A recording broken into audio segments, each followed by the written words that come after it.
여러분, 천재 예술가 미켈란젤로가 대리석 조각상을 만들 때 미켈란젤로만의 아주 특별한 습관이 하나가 있었다고 합니다.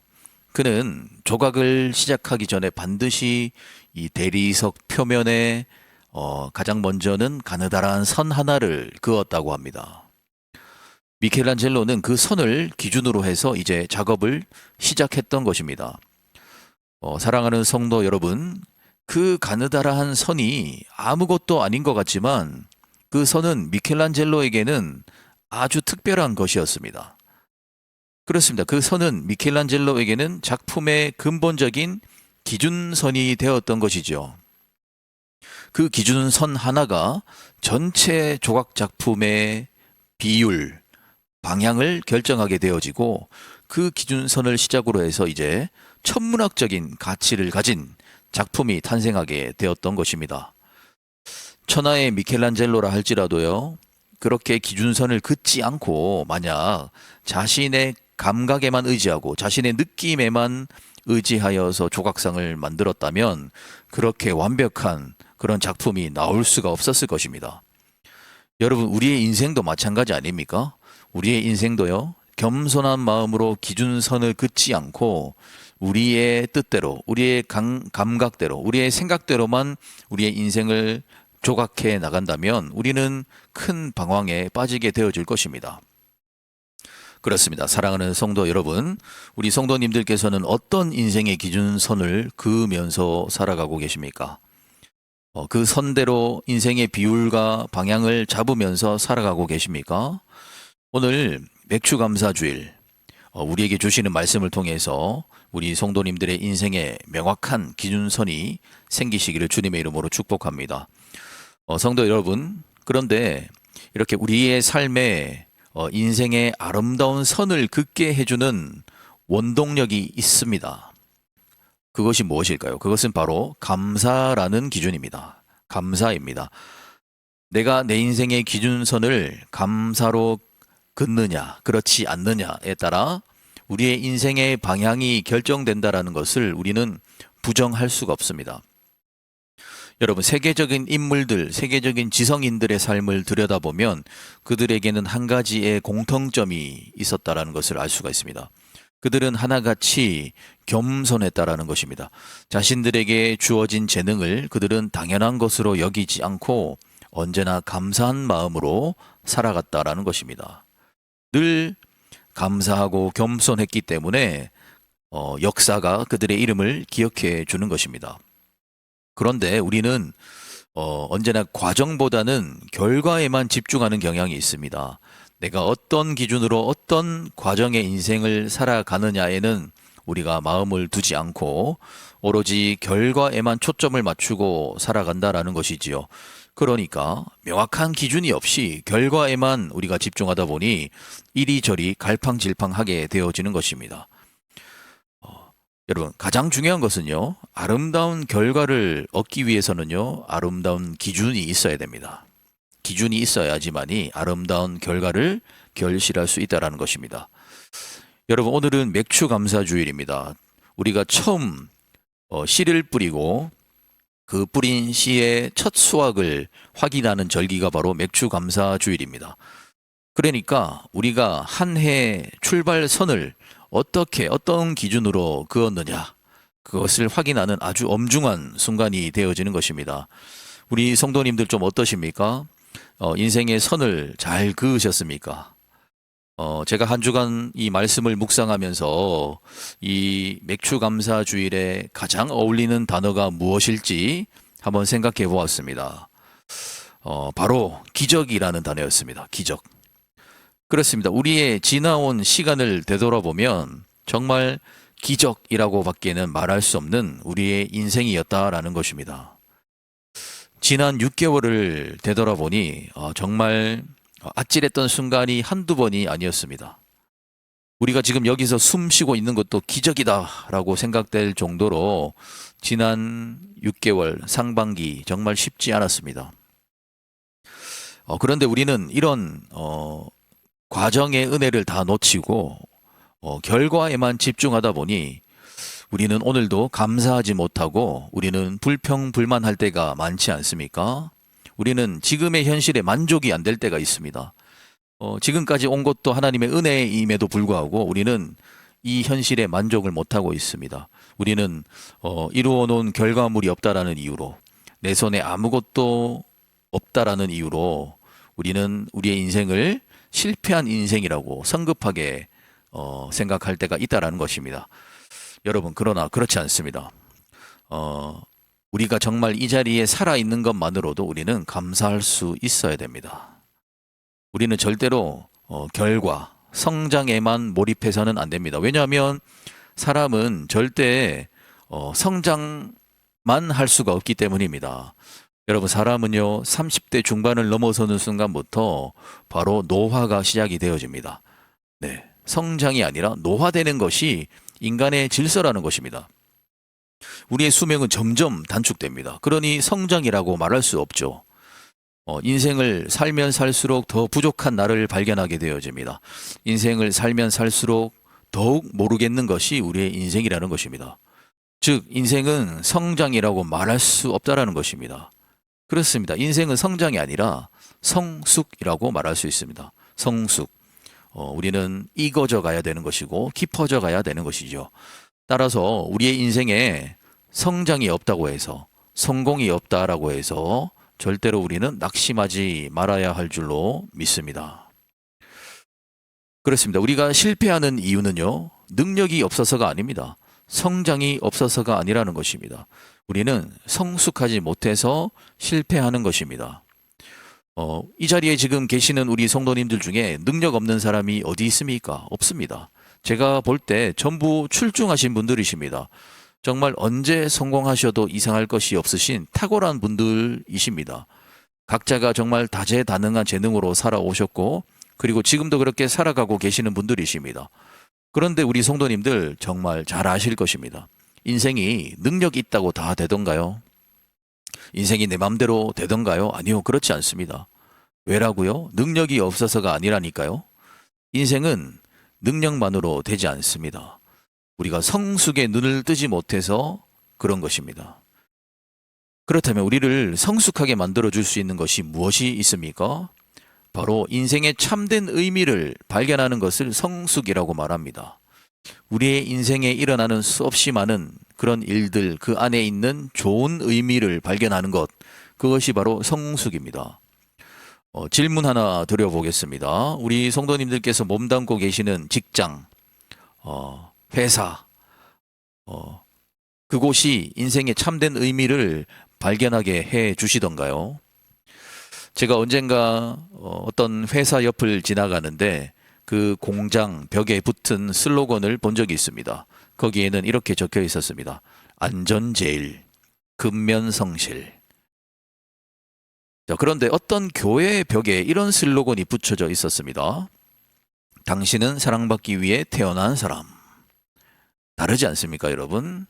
여러분, 회사, 공장 벽에는 어디에도 인생의 의미, 삶의 의미에 대해서 그것과 연관된 단어가 적혀 있지 않습니다.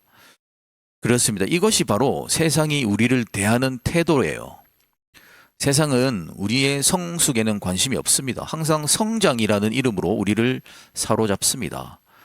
그리고 성장을 이루지 못하면 우리는 이 세상에서 불필요한 존재가 되어서 언제든지 버려지게 되어지죠. 그래서 아무리 세상이 좋다 할지라도 시간이 흐르면 흐를수록 우리는 탈진하게 되어지는 것입니다. 그렇습니다. 세상과 세상의 방식을 추구하는 모든 곳들은 다 그런 기준으로 살아간다라는 것입니다. 그런 곳들은 우리에게 회복을 줄 수가 없습니다. 우리에게 인생의 참된 의미를 줄 수 없다라는 겁니다. 여러분, 우리의 인생에서 지쳐있는 우리의 말을 들어주고 우리의 마음을 위로해 주는 것은요, 결국에는 신앙 말고는 없지 않습니까? 따라서 우리가 인생에서 마인드적으로 실패하는 이유는 단 하나입니다. 신앙입니다. 저는 살면 살수록 이 부분을 절실하게 깨닫는 것 같습니다. 제가 나약해지고 때로 넘어질 때에는 여지없이 신앙의 문제로 넘어지는 것이죠. 오히려 물질이 없을 때도, 되는 일이 하나도 없을 때도요, 신앙이 바로 서 있으면 저는 견딜 수 있습니다. 그런데 일이 잘 되고 잘 풀리고 사람들에게 사랑을 받아도 신앙으로 준비되어 있지 않으면요, 마치 저의 마음은 모래성 위에 서 있는 듯한 불안감을 느낀다라는 것입니다. 그렇습니다. 모든 실패는 사실 신앙의 실패 때문에 생기는 것임을 기억하시기를 축복합니다. 그런데 단순히 신앙이라고 말하기는 부족합니다. 정확하게는 신앙의 루틴이었기 때문에 우리는 실패하는 것입니다. 여러분 생각해 보십시오. 사람이 어떤 한순간의 사건을 일시적으로 의미 있게 해석한다라고 해서 그 인생이 전체적으로 변화되지 않습니다. 한 번의 고난을 일시적으로 이겨냈다고 해서 다른 고난도 다 견디며 살아갈 수 있는 것은 아니라는 것입니다. 중요한 것은 지속성이죠. 나의 인생에 일어나는 불행한 일들을 지속적으로 극복시켜 줄 수 있는 그런 지혜, 통찰력이 있냐 없냐라는 것입니다.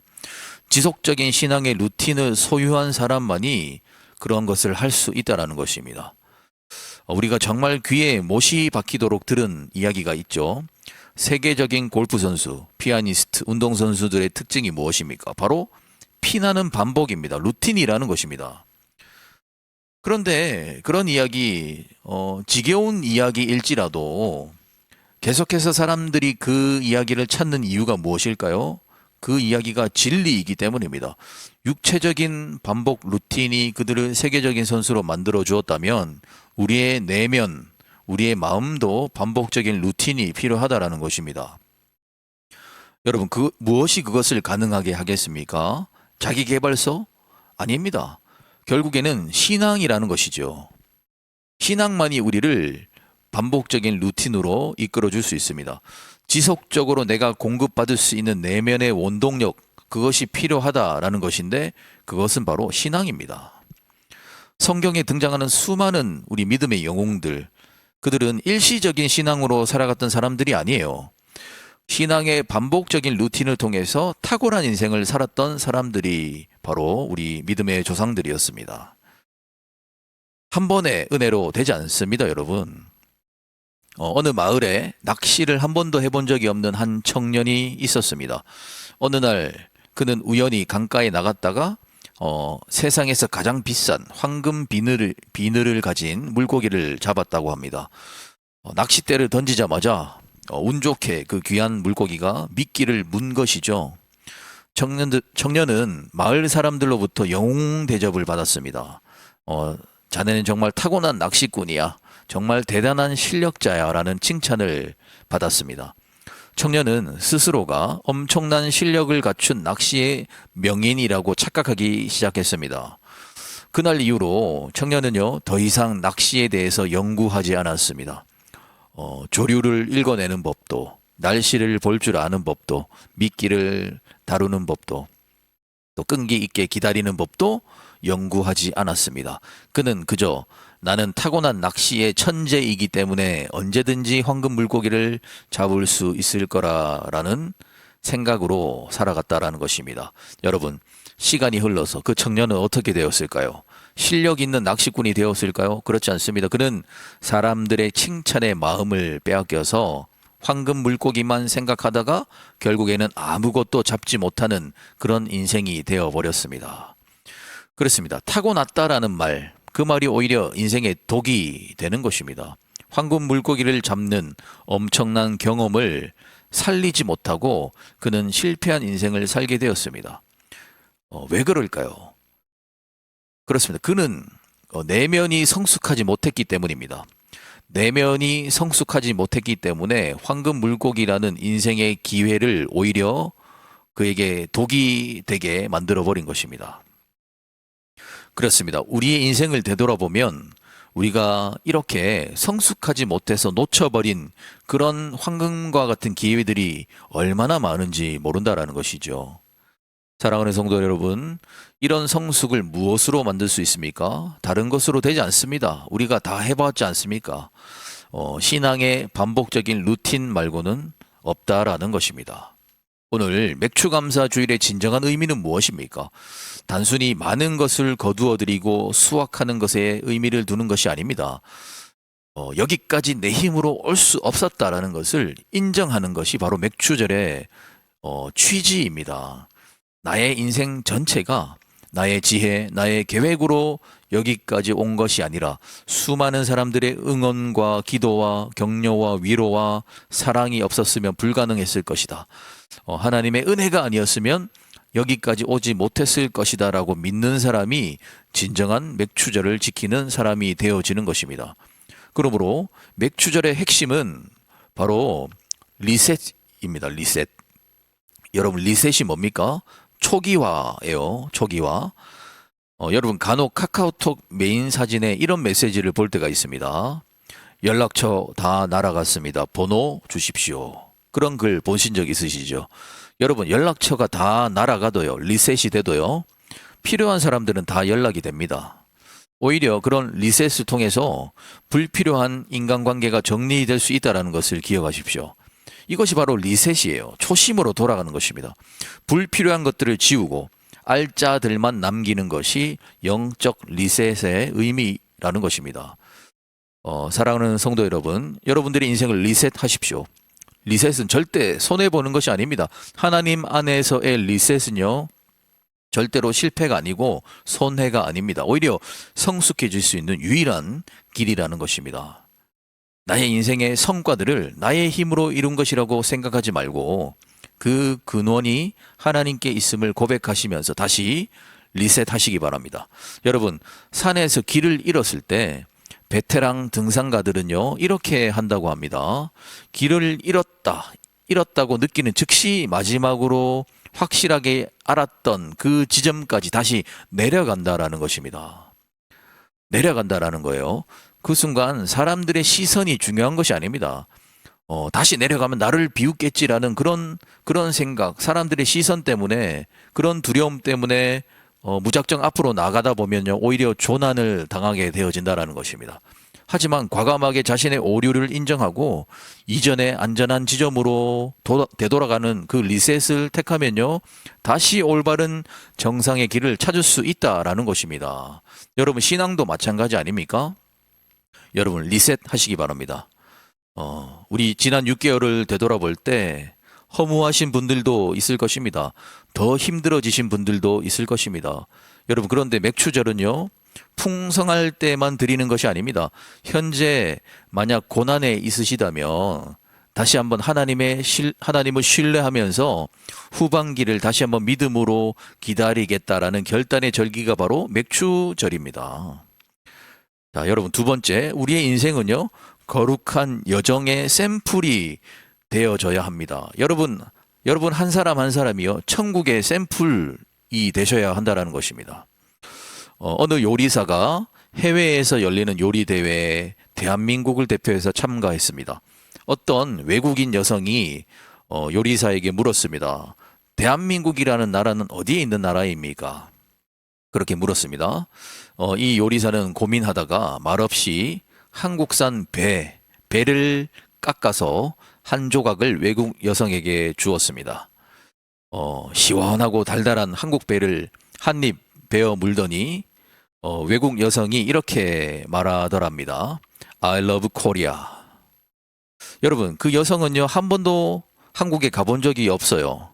그런데 한국산 그 맛있는 배 한 조각 먹고 한국을 사랑하게 되었다라는 것입니다. 여러분, 거룩한 여정의 샘플이라는 것은 이런 것입니다. 저는 여러분 한 사람 한 사람이 하나님의 샘플이 되시기를 주님의 이름으로 축복합니다.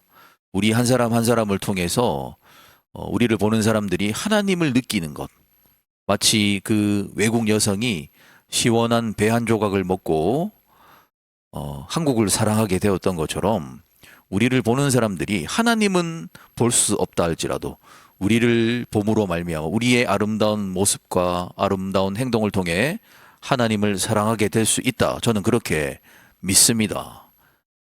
여러분, 하나님께서는 이스라엘 백성들에게 이 절기를 어떻게 해마다 다 지키게 명령하셨습니다. 즉 루틴을 명령하신 것입니다. 왜일까요?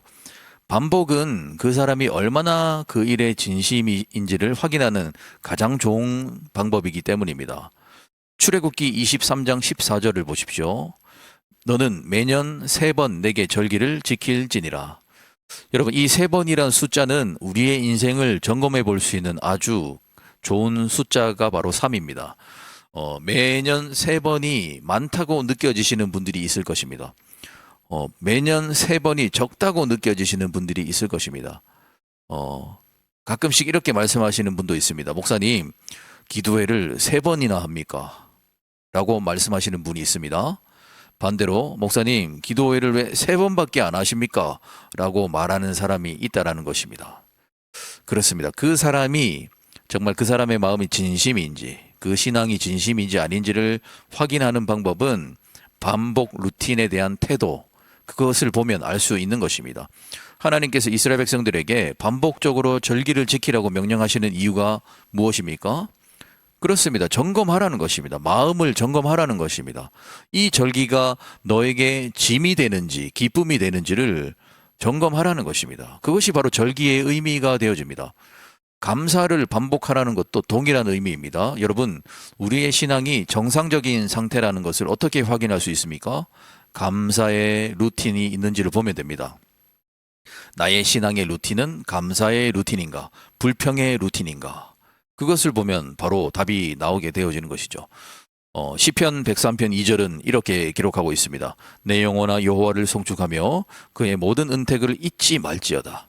시편 기자는 분명히 이렇게 기록합니다. 내 영혼아. 그렇습니다. 자신의 영혼을 향해서 자기 스스로 말하는 것입니다. 내 영혼아 잊지 말아라. 하나님이 아니셨으면 여기까지 올 수 없었다라는 것을 내 영혼아 잊지 마라. 아멘입니다. 따라서 맥추절은요, 잊지 않음의 절기입니다. 잊지 않기 위해서 하나님은 우리에게 반복하라고 말씀하고 계십니다. 내 몸이 기억하고 내 마음이 자동적으로 기억할 수 있도록 반복적인 신앙의 루틴을 만들어라 라고 말씀하고 있는 것입니다.